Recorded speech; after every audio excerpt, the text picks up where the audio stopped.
Apparently, did you hear this? The reason that Eddie Kingston got suspended for 2 weeks, and they didn't announce it until the suspension was up, but he got suspended for 2 weeks for trying to pie face Sammy Guevara back in the locker room because Sammy called him on television a fat piece of shit. Apparently, Sammy was doing his Ernie Ladd impression. Kingston, you big fat piece of shit. So in the interview a couple of weeks ago, and I guess they edited this, or one interview a couple weeks ago, because they said it didn't make air, but somebody had a fan cam of it in the arena. Sammy Guevara, in the process of promoting his match with Eddie Kingston, calls him a fat piece of shit. Well, now the only reason I didn't ever call Dusty Rhodes a fat piece of shit is because we couldn't say shit on television back then. And a lot of people will say, oh, God damn it, you still shouldn't say that because Dusty was fat. Well, that fat piece of shit was going to beat the fuck out of all three of us and leave us laying, so he was going to get even. But apparently, Kingston got mad at this, went back screaming at Sammy, and tried to pie face him, and they had to get in between them. And Kingston got suspended. And then he's come out and apologized, says he shouldn't have handled it that way. But he's not happy that Sammy said that. He just apologizes for the way he handled it. Whereas Sammy came out and made a statement that, well, I don't understand. Beforehand, I told the people I was working with what I didn't want said. Kingston didn't say anything about what he didn't want said. Is this where we've got...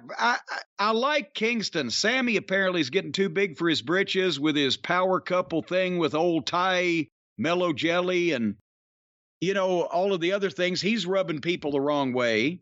He's already been disciplined a few times for a big mouth. But in this case, they're both wrong.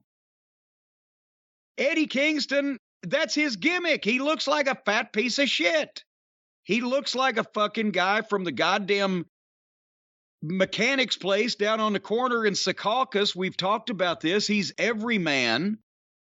He doesn't have a tan. He does have a fat belly. He wasn't going to get a chance in wrestling until suddenly he got the chance based on coming out and making a splash and then having that article written about him where it tells his very interesting and compelling life story. And the whole gist of it was he wasn't supposed to be a star or on TV because he looks like shit and he didn't have any advantages and he wasn't a family member of somebody in wrestling, whatever the fuck. So he gets mad because the heel calls him a fat piece of shit. He's probably going to win, beat the heel that called him a fat piece of shit. But conversely, here's Sammy out there. They're like, well, we talked about what I didn't want mentioned. Brian, do you have any idea how many times in my career as a heel manager cutting promos on the baby faces that a baby face came up to me and said, here's what I don't want you to talk about?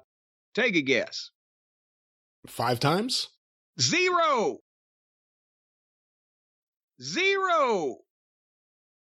After the fact once, and I agreed with it, and I've told this story, Road Warrior Hawk came up to me after I did an interview on Atlanta TV where I said, after we beat you, Road Warriors, we're going to get you a present so maybe you can learn something. The biography of Brian Bosworth. And that line now means nothing, but at that very time, Brian Bosworth was the most famous football player in the country because he'd been popped for steroids.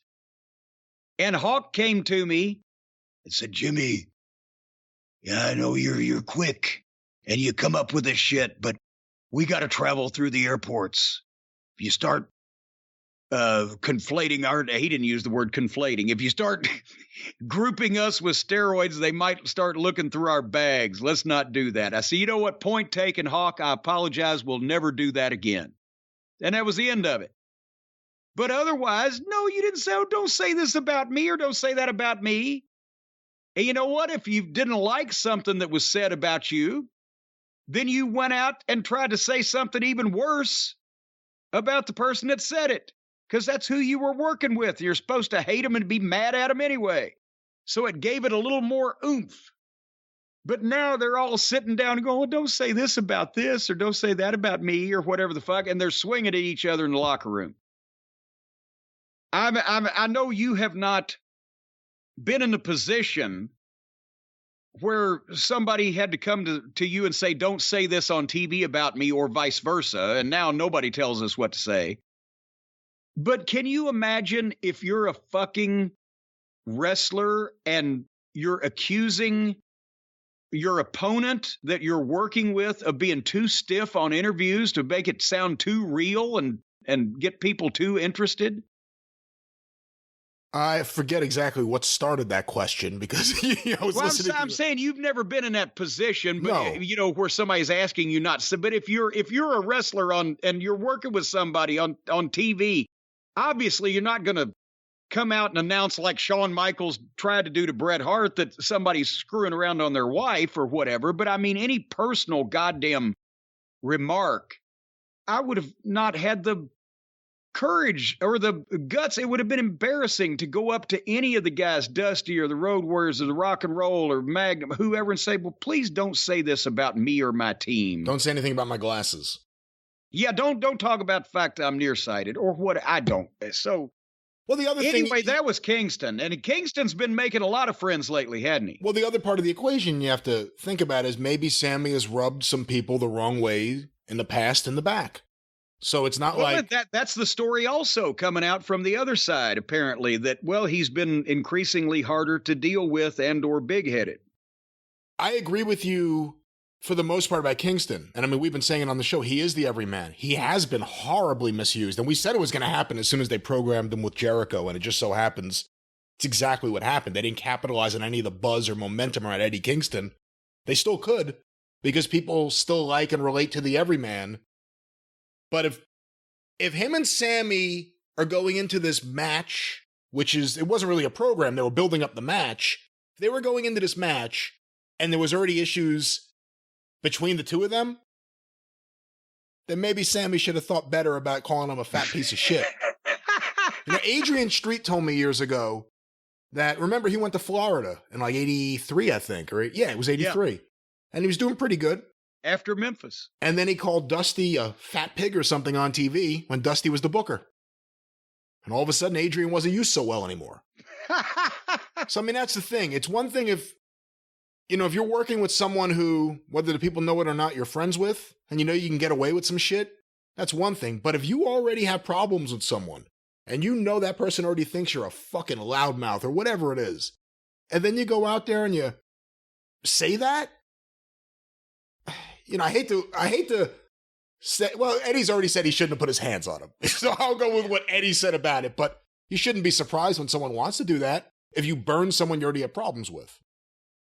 And I will say, in fairness to Dusty, he had a business mind, though, and he could recognize that because I've said the first time that we worked with him in Mid-South, I cut the promo. I said, you know what that big red spot is on Dusty Rhodes' side? That's where they dermabrazed the word Goodyear off. So it wasn't really calling him a fat piece of shit. It had some creativity to it, but he gave me a job for that. Anyway,